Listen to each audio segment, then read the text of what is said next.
In this lesson, we're going to have a look at right-angled trigonometry. So to begin with, we need some right-angled triangles.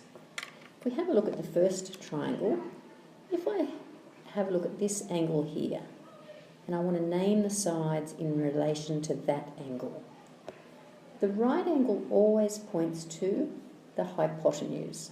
I'm just going to use a capital H for hypotenuse. The side that is next to the angle, that is not the hypotenuse, is called the adjacent side. And then the side that is opposite the angle is called the opposite side. So in the second triangle, if I use this as my angle of reference that I'm talking about, always the right angle points to the hypotenuse. The side that is next to the angle, that's not the hypotenuse, is called the adjacent, and the one that is opposite the angle on the other side is opposite. So with the next ones, if I'm talking about this angle here, this side here is next to the angle, so it's called the adjacent. The one over here is opposite, and the right angle always points to the hypotenuse. One last one, if I choose this as my angle, then from there, over there is the opposite side. This side is next to the angle, so it's adjacent, and the right angle always points to the hypotenuse.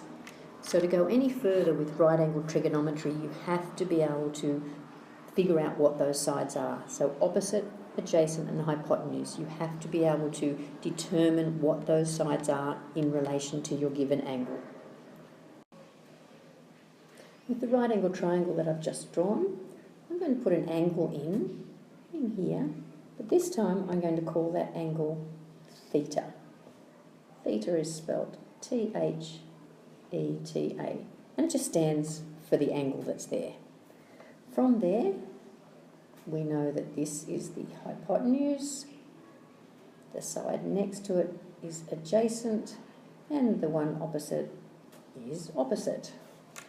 Now, from this triangle there are three ratios that we always have a look at.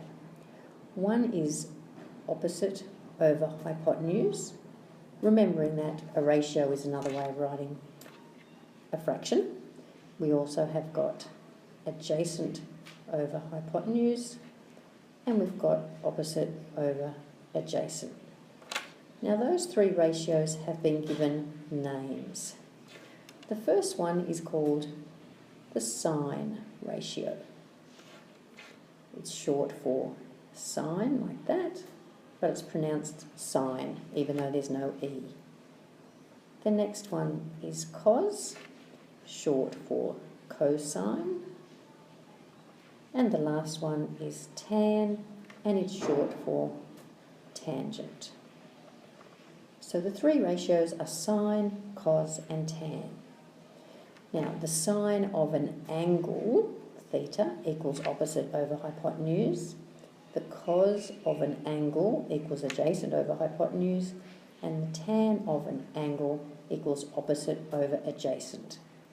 If you have a look at those three ratios, if we have sine equals opposite over hypotenuse, cos equals adjacent over hypotenuse, and tan equals opposite over adjacent, we have a word, SOHCAHTOA. And if you can remember that word and spell it correctly, SOHCAHTOA, they are your three ratios.